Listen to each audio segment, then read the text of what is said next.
Welcome to Spotlight. I'm Colin Lowther. And I'm Liz Wade.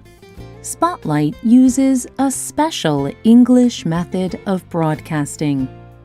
It is easier for people to understand no matter where in the world they live.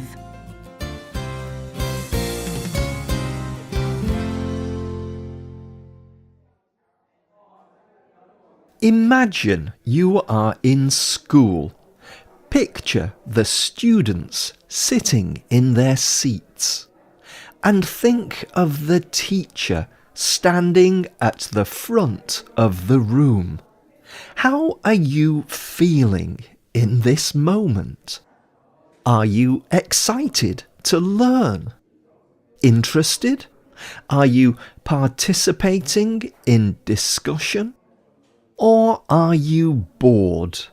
Maybe you are falling asleep watching the clock or flirting with a classmate.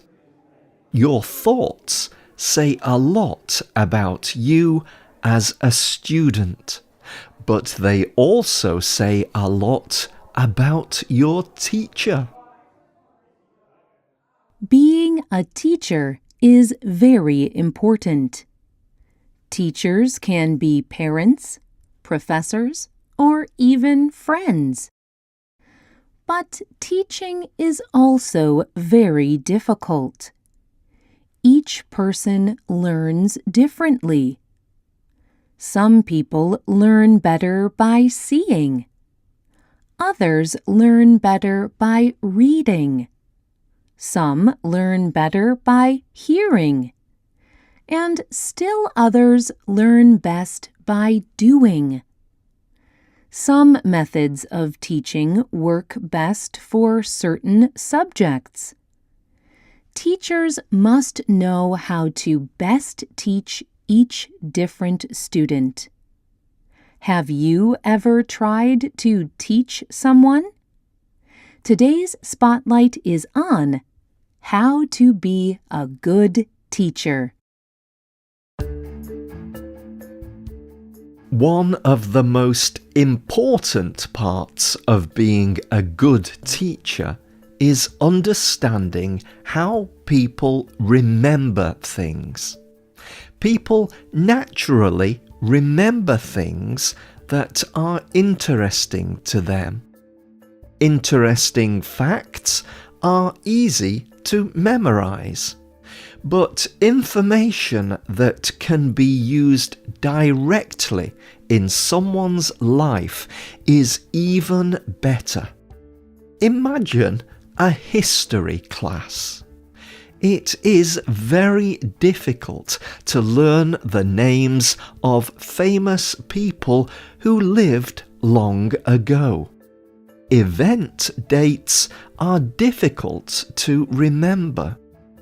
But if you were learning the history of another country where you were going to move, things might be different. It might be very important that you know the information. People also learn better when they can connect the subject to something they already know. Imagine teaching someone to repair a car. If they have no experience with machines, it could be very difficult. But if they had worked on engines before, it would be easier. This is true of all subjects, whether it is language, art, or mathematics. We remember things that are useful to us. And if we do not have context, our minds will not recognize information. This is true even if you believe what you are learning is important.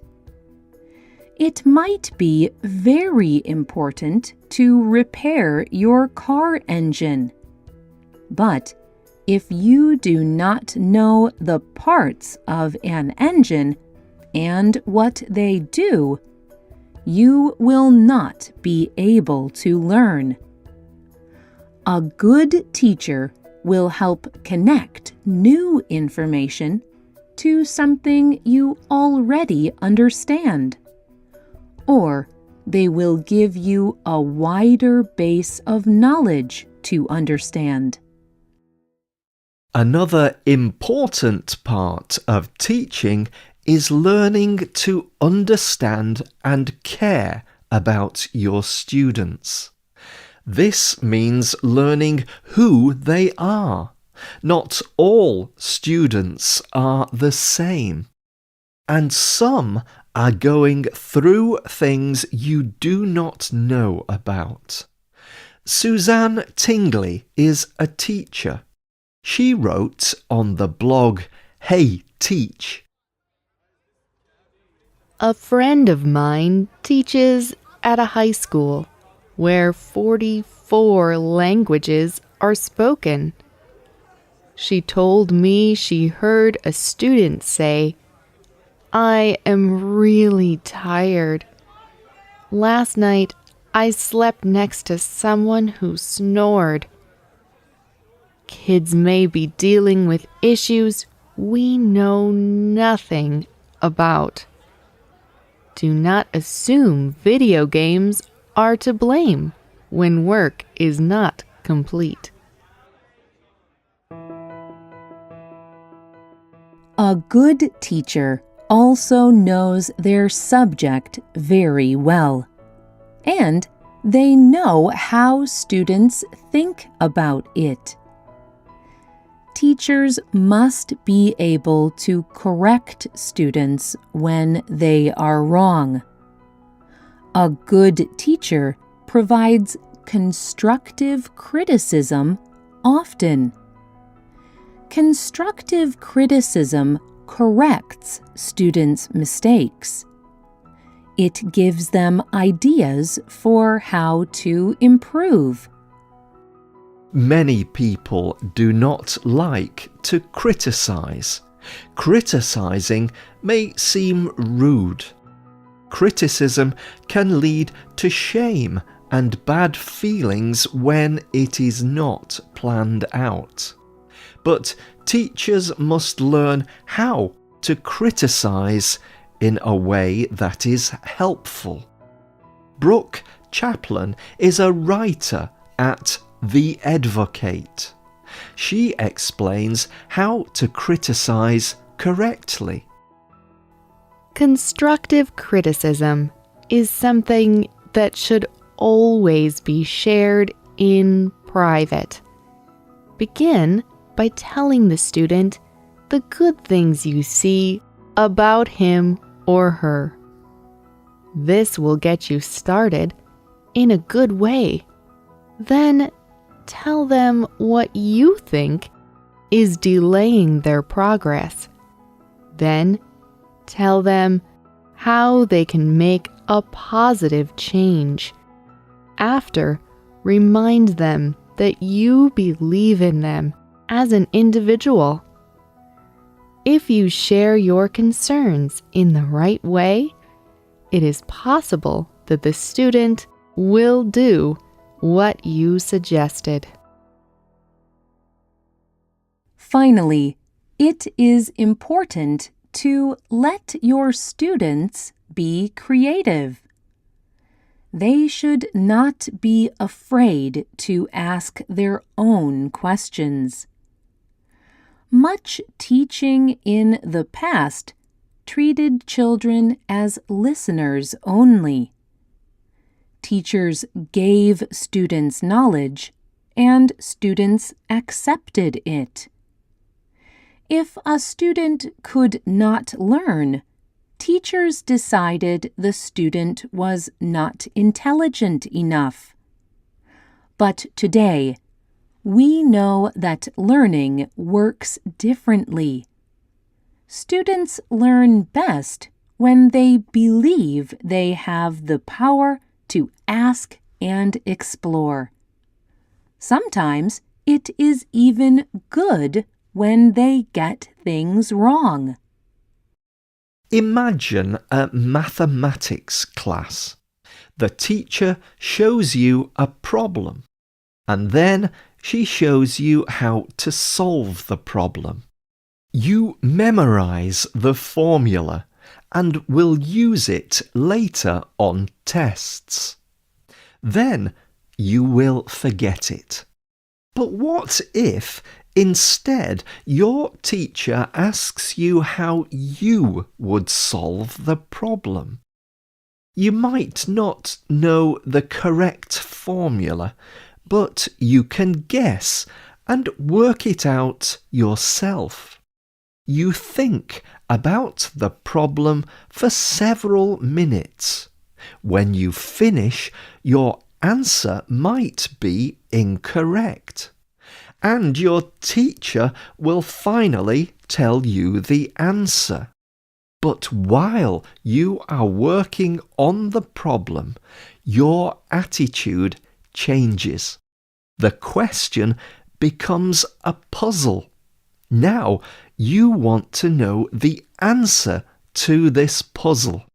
You care about the answer, and you have learned to think on your own.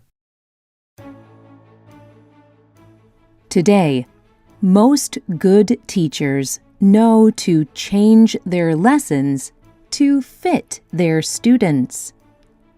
They learn about and care about their students.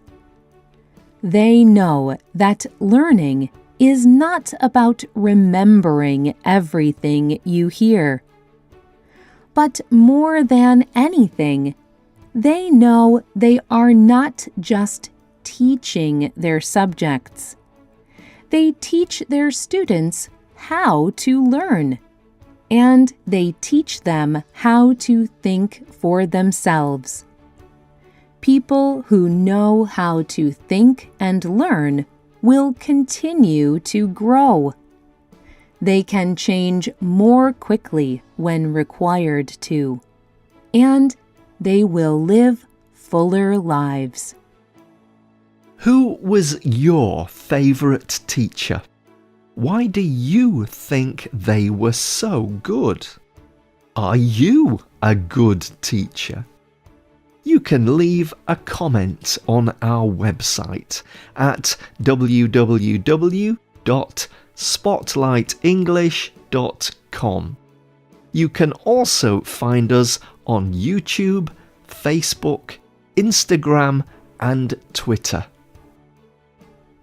The writer of this program was Dan Christman. The producer was Michio Ozaki. The voices you heard were from the United Kingdom and the United States. All quotes were adapted for this program and voiced by Spotlight. This program is called How to Be a Good Teacher. Visit our website to download our free official app for Android and Apple devices. We hope you can join us again for the next Spotlight program. Goodbye.